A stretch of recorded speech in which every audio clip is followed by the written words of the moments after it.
All right, everybody, let's go ahead and get started. Thank you for joining us today for this virtual professional development series presentation called LinkedIn Lab. It made me think of kind of like a mad scientist character. But I'm glad that you joined us. We're going to be talking about LinkedIn today, what it is, and how you can improve your profile. So just a little bit of housekeeping before we get started. I've said this a couple of times, but if you haven't already, please put your MSSU student email in the chat so that I can track attendance.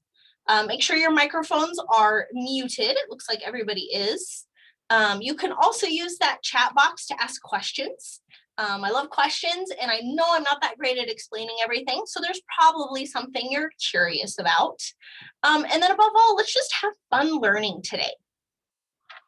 So without further ado, let's get rocking and rolling. So I found this statistic to be quite startling. 94% of employers report to using social media during the job search. So this begs the question, what type of first impression are you making? If 94 out of 100 employers are Googling you, what are they going to see?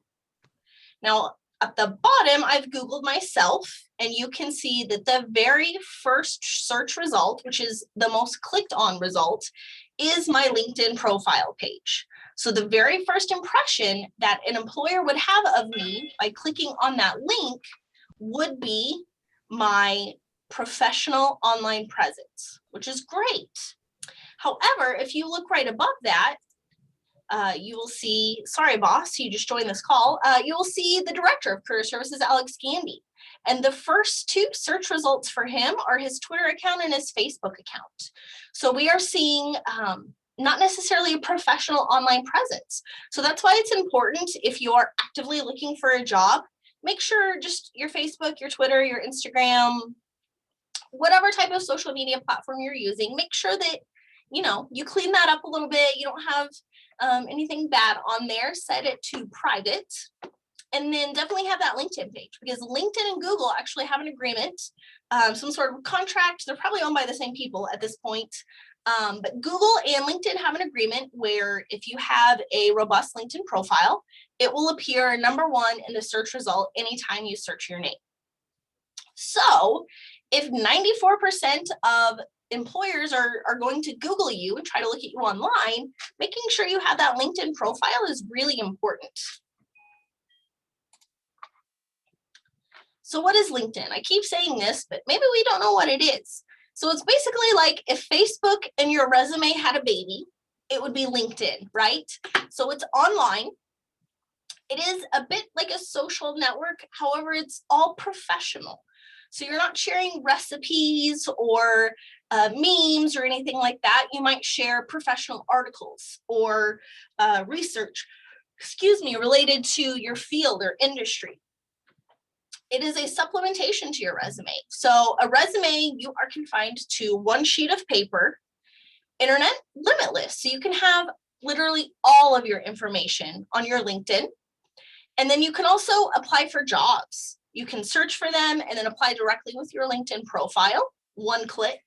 So that's why it's important that you have a lot of good information on there. And then it is a tool to build your professional connections and increase your social capital. Basically, it's networking, but online. And I hate that word networking. It kind of makes my pits sweaty a little bit just thinking about it. But the whole idea is it's not what you know, it's who you know. So you can make professional acquaintances and friends, if you will, through LinkedIn to maybe help in your job search or help further your career.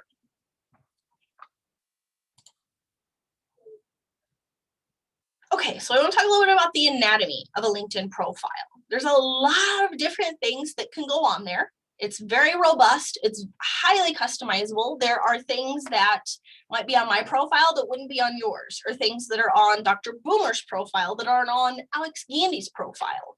It can really vary between person to person because it's a true reflection of you.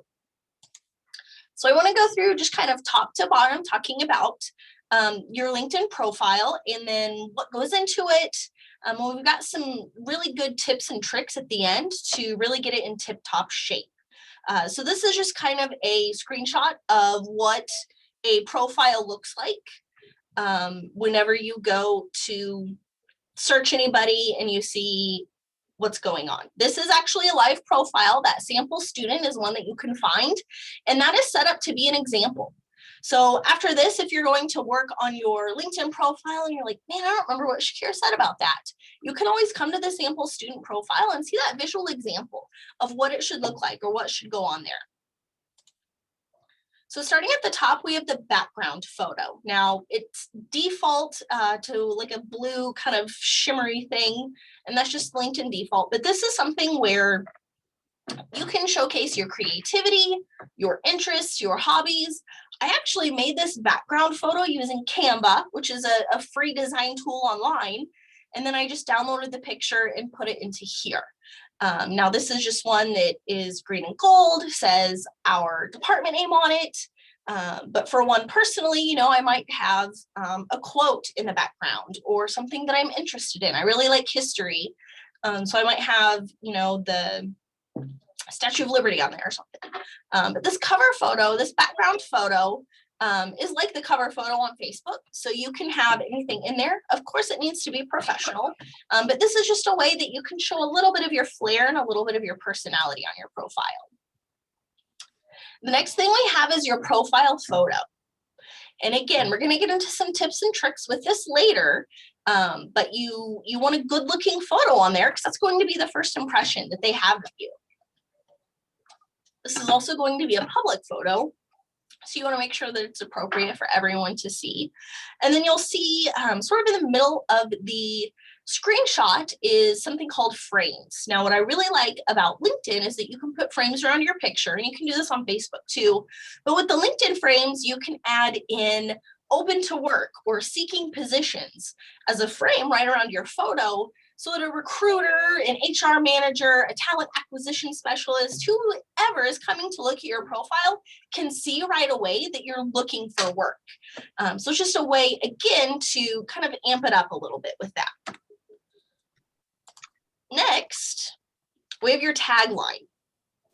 So this is a little motto, a little phrase about yourself.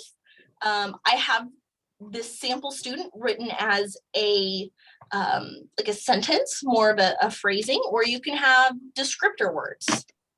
So here we have dedicated student looking to build new skill sets through experiential learning. So I'm telling recruiters, hey guys, please make sure that you're muted. I'm telling recruiters that, you know, I'm a student who is looking to grow, to learn, and I want to do that through experiential learning, which is just a fancy way of saying an internship. So this is something that, again, comes up right away whenever you search the profile. You can see it on the main page, on the picture on the left and the picture on the right. As you search for a name, this is what comes up beside your name. So there's a default, you'll see on the very bottom one, it says senior engineer. That's their job title. That's the default. That's what it automatically goes to. But again, you want to make this indicative of you and your personality. So changing that is a really good way to, in a very short, simple matter of seconds, say, hey, here's what I'm doing, here's what I'm about. So that tagline is going to be seen under your photo there. Then we have the summary. And this is really, if you've ever heard the phrase elevator pitch or elevator speech, this is really the same thing. Now, this is an about me section or about you, if it's your profile, but it's not really the place to say, I really like cats and I follow Dean the Basset on Instagram and I really love French fries. It's not really the place to showcase those personal type of things. Again, we want to keep it professional.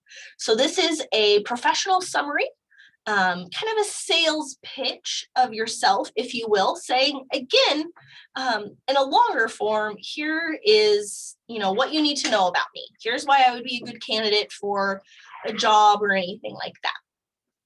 And again, this can kind of take on many forms. This one I started off with a quote that I really like and then talked about what it meant to me. Others have shorter, more list type forms. Again, customizable to you. But this is really what would be your elevator pitch or your elevator speech. So let's work smarter, not harder. If you already have something kind of like that, written down or something that you say whenever you meet somebody, type it in here. You can reuse it and recycle it. That's totally okay.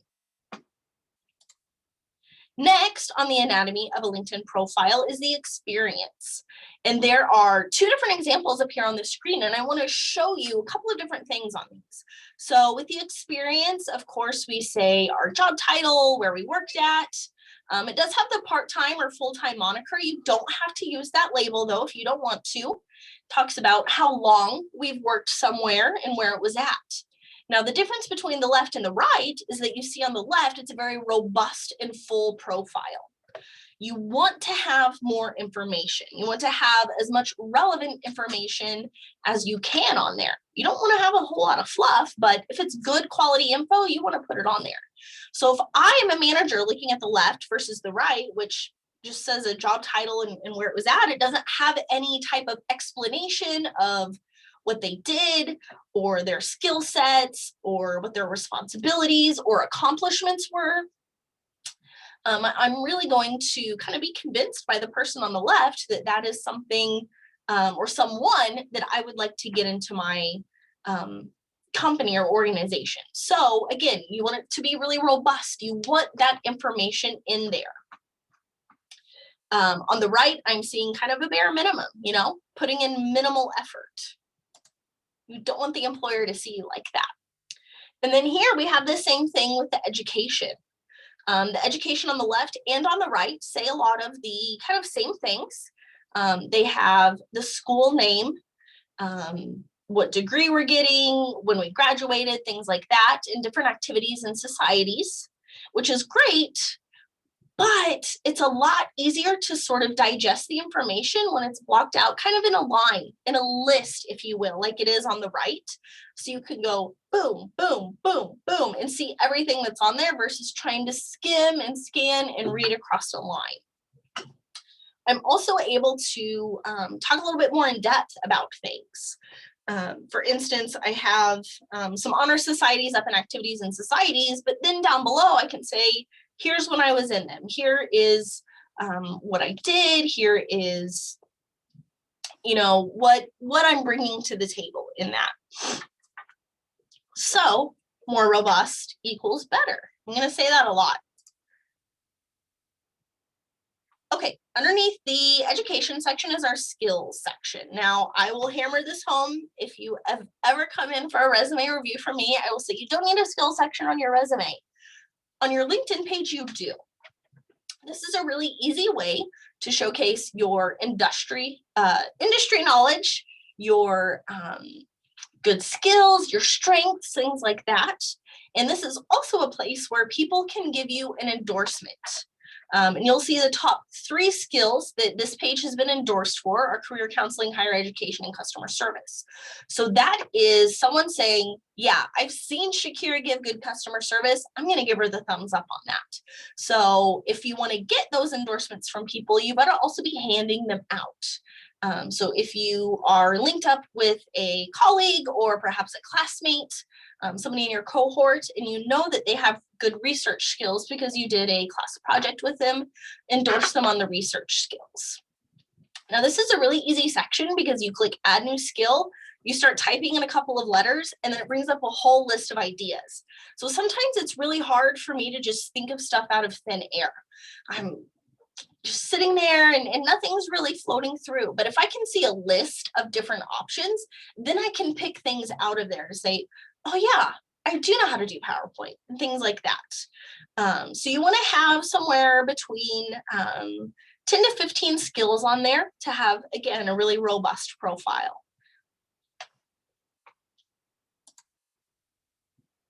Next up on the anatomy of the LinkedIn profile is the volunteer experience. And here I want to show you the compare and contrast again. First of all, you will notice that there are not little company logos. You just see those blue boxes, rectangles in there, and that is okay. That is not your fault. LinkedIn has some logos preloaded into their database, and it populates those if it has them. But if it doesn't have the logo, then it's not going to show up. Nothing you can do to change that. Like I said, not your fault. That's not even something that People really, like, it doesn't really matter to them too much. But again, you will see on the left versus the right where I list out some specific job duties or responsibilities or things that I had to do as a volunteer staff member versus just listing, yeah, I did this. I have no idea what the breadth, the depth, or the scope of a chairperson of marketing and public relations committee does, but I do know what a summer program volunteer does because that's outlined for me, that's spelled out for me. So the more information that you can provide to them, the better.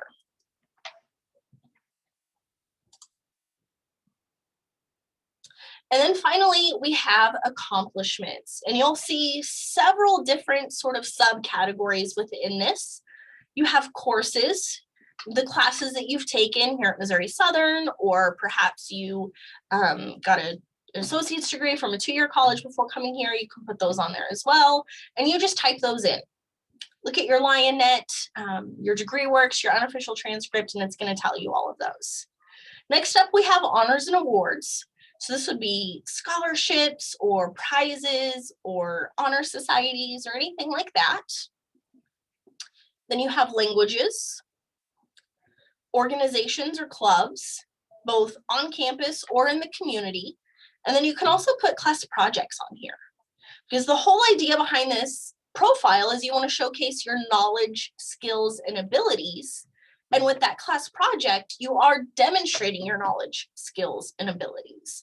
So those are lots of times a really good sort of little practice within your class of maybe what you would be doing in the real world with that type of project. I know for a lot of the psychology students, you do a lot of research projects, which can help you then if you want to go to a research-based career, like that's going to show direct related experience. There are also other things that you can put in here, and I don't have them on the screen because I really didn't think that they were relevant to this presentation, but like publications, maybe if you've been in the Borderline or Show Me Magazine here on campus or something, but you'll see that plus sign in the top right corner of this box.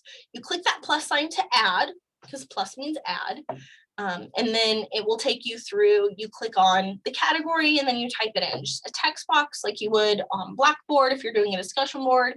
You just type it all in there. So that is pretty much the bottom section of your LinkedIn profile. Now, I'm wondering if this rings a bell for anybody, because education, coursework, experience, memberships, volunteer experience, this is all stuff directly from your resume. If you have a resume completed, you have a LinkedIn profile. You just need to take the time to copy and paste it over. If you looked at my LinkedIn profile side by side with my resume, they're pretty much the exact same document. I go a little bit more in depth on my LinkedIn profile because I have the room. I'm not confined to that one page limit. But if you have some stuff on your resume, you already have content created for your LinkedIn. And that's really what I love about this, is that they are really meant to go together and to hold hands and work together versus being two totally separate things. So after this, if you have a resume, make your LinkedIn profile and you are good to go. Now, I want to talk about the tips for LinkedIn profile. So we've gone through, what needs to go in there, how to change your photos, how to, or what type of information needs to go in there, the different categories, things like that. Now let's talk about what makes a really, really good profile. So the first thing is that you want to complete your profile 100%. Remember how I talked about Google and LinkedIn having that contract or that agreement that the LinkedIn results show up first in the search results on Google? Well, that only happens if you fill out all of your profile. So there's, 5 or 6 different sections that you need to do. LinkedIn has a little grading system right there on your profile page, and you want it to say all-star. You want to be a LinkedIn all-star. And that is simply just filling in all of those sections. So you want to get everything in there, because if you look at it and you don't see any information in there, an employer, a hiring manager is going to say, oh, this person didn't put too much effort into this and they're looking for a job. Maybe they actually wouldn't put any effort into their job if we hired them. So it's kind of their train of thinking on that. So you definitely want to talk about your skills and qualifications. Use that information from your resume to make that a really full profile. Okay. Whoops. Next up, I want to talk about your profile picture. So we saw on the sample student profile, we saw Rory. He was dressed in a suit and tie. He looked very professional. So you definitely want to dress professionally or as is appropriate for your industry. Now, banking or finance, definitely, guys, you need to have a suit and a tie versus maybe if you are going to be a coach or a physical educator, PE, K-12, then maybe a polo shirt would be appropriate. Again, some of that will depend upon your industry. And my fun part on this is that you really only need to dress professionally from the top up, kind of like you do on Zoom, right? They just see the top half of your body, so make sure you have on a nice top, and then it doesn't really matter what's on the bottom. I'm wearing Chuck Taylors right now. Is it professional? Maybe, maybe not, but you have no idea. And the next thing you want is a high quality photo. So you don't want a selfie. That's not going to be a good angle. But since camera phones, listen to me, phones on cameras are so good now, you could take a very high quality photo with your iPhone or with your Android. You just need maybe a friend to do it. You don't want to do it yourself. Or a tripod and timer. That'll work too. But then you also don't want it too far away or too close either. So think of the rule of thirds, which is a photography kind of thing. You guys might know more about this than I do. But basically you want your body to take up like 2/3 of the frame. So you want some space above your head, kind of like how I have right now. And then if this were a profile photo, I'd probably crop a circle around my face. I wouldn't keep the whole side to side thing going either. But you want to make sure that you are not too close up so that they can kind of see up your nose, but you don't want to be too far away either, because then they're not going to know who you are. So here's that picture of Rory. His hair is combed and neat. He has on a suit and tie. He's dressed very professionally, making a really good first impression. Girl in the middle, I just realized that that's a bird, not a horse. This is a grainy photo. It's kind of hard to see. She is not dressed professionally. And I'm not totally sure, what's going on in that picture. And then over on the far right, we have a girl who's way too close. Poor girl doesn't have a forehead, apparently. And then the guy on the bottom, I don't even know what he looks like because I can't see his face. He has a hobby in his picture. He's wearing a weird bike suit. So you definitely want to aim more for Rory on your left-hand side. I don't know which way that is. My camera's not mirrored. And you don't want to do any of the ones on the right. The really great thing is if you're like, oh, I don't really know what I'm doing or I don't have anybody that can help me out. Yeah, you do. Us in career services. We have a very nice camera. We take professional profile pictures here in the library. We take them for free. And Alex is actually a really great photographer because he's married to a photographer. So he really knows what he's doing. So if you need a profile picture for your LinkedIn page, please get a hold of us. It's a quick in and out, maybe 10, 15-minute thing, if even that long. And then we'll email those pictures to you and they are yours to keep. Again, that is a free service. Okay. Next up, whoops, is the headline. So that is, again, what appears right below your name on your profile in the search bar.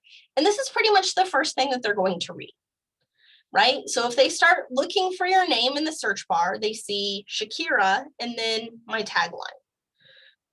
This is something that can help you stand out because well, not everybody, you guys won't, but a lot of people are just going to have their default tagline, which is their current job title, which says, yeah, that you're working or what your job title is, but it doesn't really show what you're capable of or what your personality is or what value you bring to a team.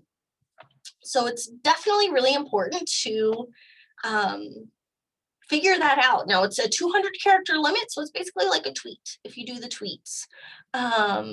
Not that long, doesn't have to be that intensive, but it's just a simple pitch, little motto of what you're about.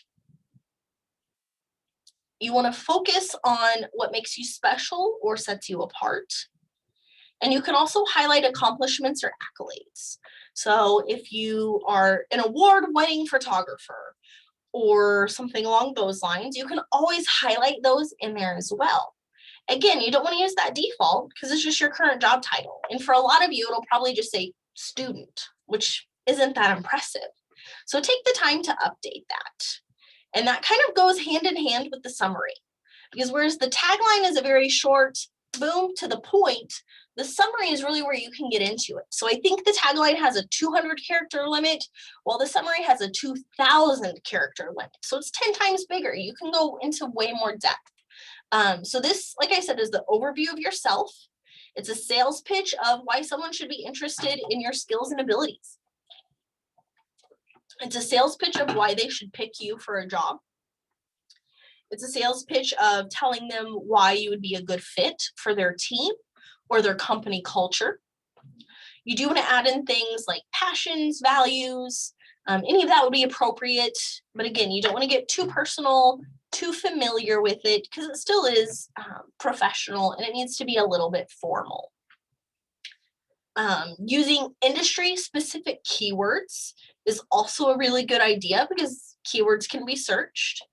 And then you want to make sure you write clearly and concisely. You want to use proper grammar, capitalization, punctuation. You don't want to write like you're doing a text message. Or my mom, when she texts, adds a couple of words and then ... and then a couple of words and then ... You don't want to do any of that. This needs to be professional, showcasing your personality, your strengths. And it's also a way that they can kind of judge you on your ability to communicate in the written form. If you write a well-written summary, then they think, okay, yeah, this person has some pretty good communication skills. So it's a way, again, just to make yourself look good and to talk a little bit about yourself as well. Okay, next up, oh, this is really fun. These came out not that long ago on LinkedIn, and they're skill quizzes. And you're thinking like, oh, Shakira, quizzes, I don't want to do that. But they are kind of hard, but they're really fun. So you can earn a skill badge, and this is basically you can prove your skills in Word, PowerPoint, a lot of technical programs. Now, some of it does have more to do with computer sciences. So if there's any CIS majors on here, it talks about coding and programming languages, or maybe you know HTML anyway. But for the business world, you can get certified skill badges in, like on my personal profile, I have Excel and Word on there, and it's that blue check mark on the clipboard. So those quizzes are not that easy. You know, you really do have to know what's going on in the program to be able to do that. But if you do, then an employer can see that and say, wow, yeah, okay, that person does have Microsoft Excel skills. That's something really important to us. So again, that's going to bolster you in their eyes. I found this fun fact, actually, sorry, I forgot to mention this, from LinkedIn when I was doing some research for this presentation. Candidates who earn a skill badge are 20% more likely to get hired. So if you are actively seeking for a job, and you are not doing things like this, you are not playing all of the cards in your hand and doing as much as you can to be as attractive as a candidate. So those quizzes are on there. They pop up right on your profile. You can retake them. And if you don't pass one of those skills, it doesn't show anything on your profile. So it doesn't show like F or failed or like X or anything beside it. Nobody will know that you took it. But it, again, is a really great way that you can showcase your skills through those badges. And then the last tip here is just engage. Okay, that's what the entire platform is for. You can like posts. Again, it has sort of that news feed kind of homepage feel like Facebook does, but it's not pictures of kids or recipes or anything like that. It's professional accomplishments, industry articles, new research, cutting edge stuff. There's also affinity groups. So you could join a group for psychology researchers, or I am in a group for career services professionals, where we can get together and talk shop, or maybe not talk shop if we've had a hard day, or share ideas, get new ideas, things like that. And then at its basic root, LinkedIn is really about connecting with people. Like I said, it builds your social capital. So the more people that you know, then you'll know somebody through them. So it's now friends and then friends of friends. So it's like a spider web kind of that reaches out to everybody and connects them. Now, this is not an actual depiction of how you link with somebody on LinkedIn, but you want to do these things intentionally and thoughtfully. This isn't something where you see people you may know, and if you don't know them, you still add them or anything like that. You're not trying to get the most links or connections on there. That person doesn't win anything if you have 1,500 versus 300, but it must be done intentionally and thoughtfully. And you should add a personalized note mentioning maybe how you met or if you have a mutual connection. And here's what I mean by this. If you are at some sort of event, or you are at a presentation, or you run into somebody and you have a good conversation, you have a professional conversation, you could follow up with, hey, would you mind if I found you on LinkedIn? 9 times out of 10, they're going to say, yeah, let's do that. Pull out your phone and add them or something like that. But if you want to add them, then you could say, hi, Billy. We met the other day at the MSSU LinkedIn presentation, and we had talked about XYZ. Thank you for your time, and I'd love to connect with you again in the future. Adding something like that. You have a 300 character limit, so maybe what I said is a bit much, but you definitely need to add that note in there. Or maybe you say, hi, Ashley at Ozark Center. Shakira from MSSU mentions that I should reach out to you regarding a job shadowing opportunity. Something along those lines where you have, again, a mutual connection maybe that says, hey, yeah, you should get a hold of this person or something like that. This is all professional.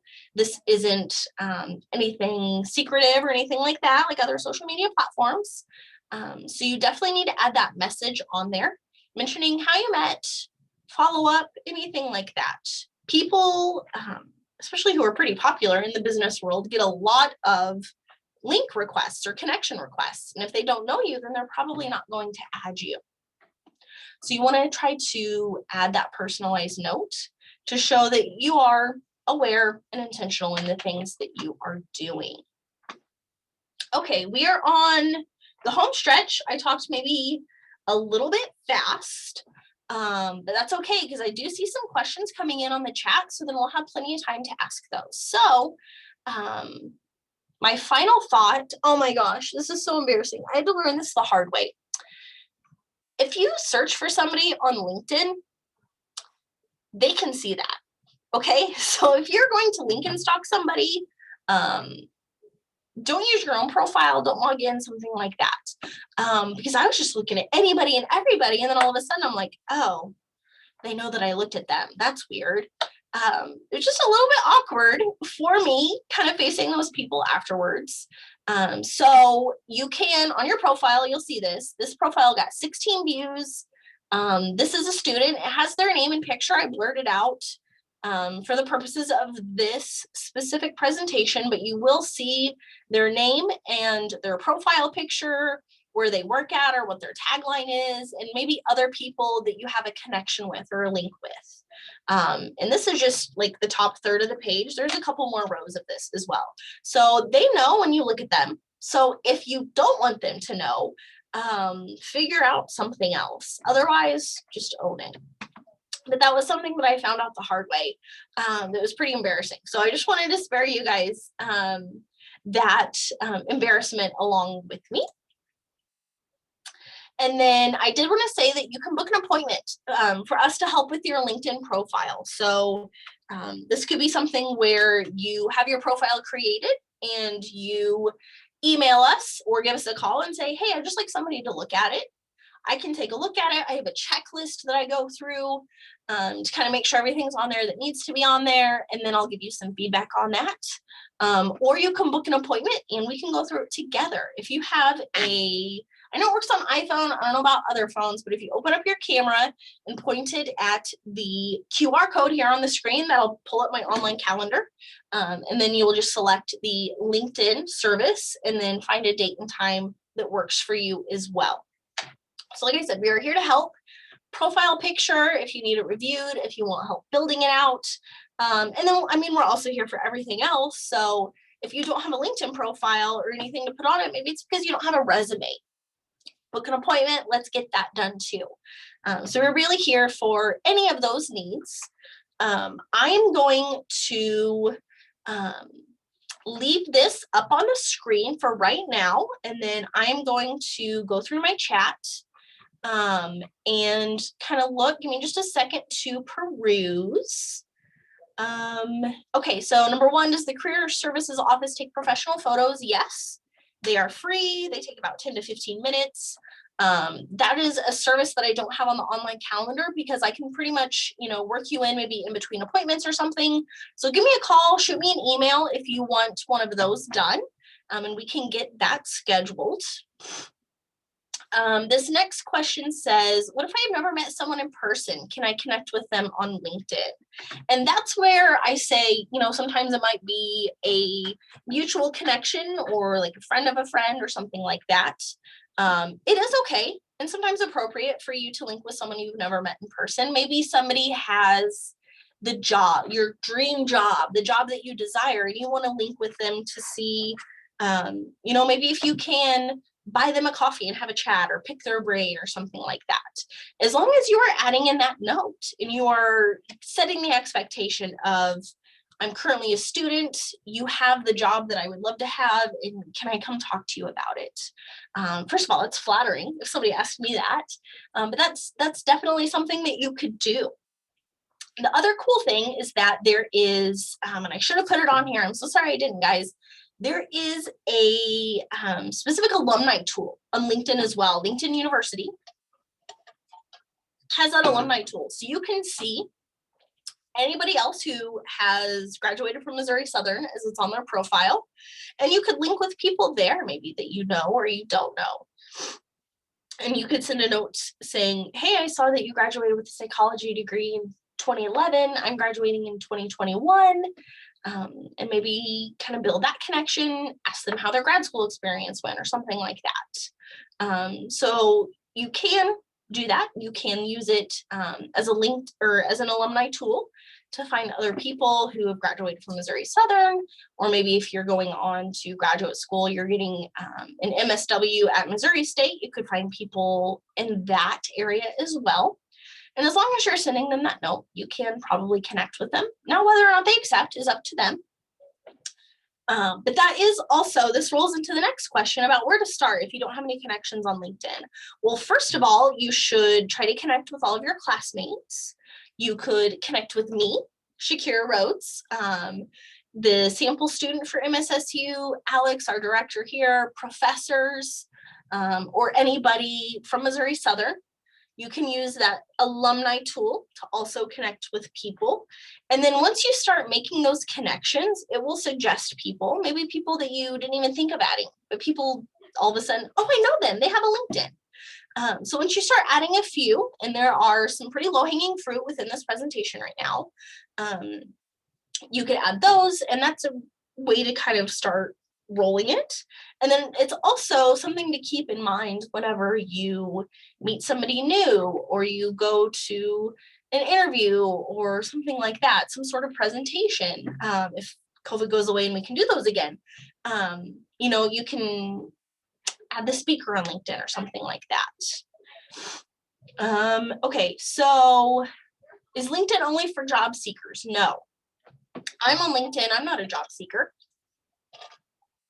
LinkedIn is a way for you to make professional connections. What the purpose of those professional connections is kind of up to you.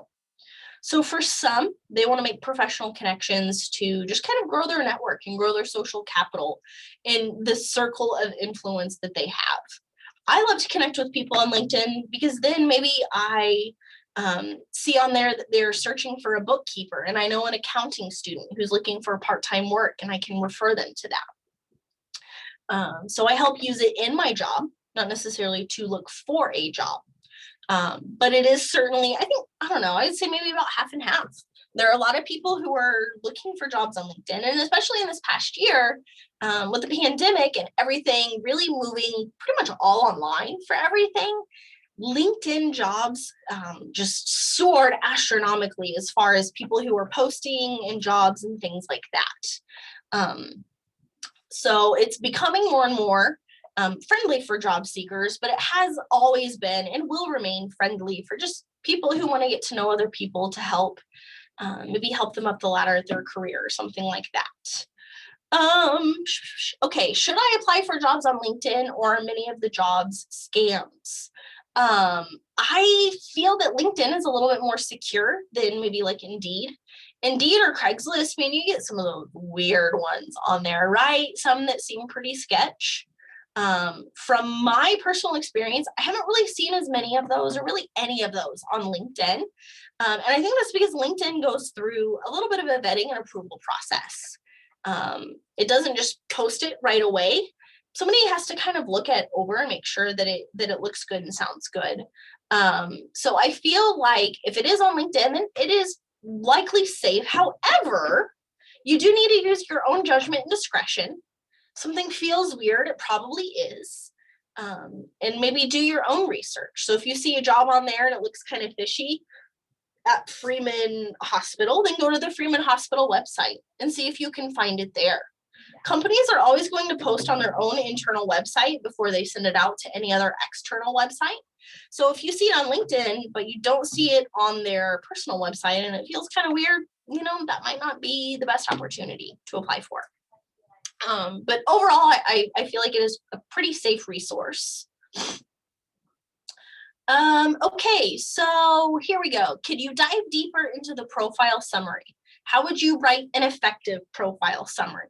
So let me see if I want to bring up that visual again of the profile summary. Oh, that was good. That was a good guess. So again, this is the About You section. This is about 2,000 characters, so it doesn't have to be too totally long. I mean, this is maybe 5 sentences, maybe 6 if you add in the quote. And this is something where I am communicating that where I'm at, what maybe my career goals are, what I'm passionate about, or what I value in a job. Employers are going to look to the summary to see, again, what type of communication skills you have. So that's why you want something well written. But they might also look to this to see, would this person fit in with our existing team structure or our company culture? Something I wrote in here, I do try to work daily to improve myself. Maybe for some reason, the culture of their company is that they don't want to improve themselves and they just want to maintain the status quo. Somebody with this mindset might not fit in there. And a recruiter is going to look at that and kind of use that as a judgment tool to see maybe if they want to follow up with them. On the other hand, if you are not a job seeker, this is a really good way for you to identify like-minded people, to find your hive. And those are people that could also help you out.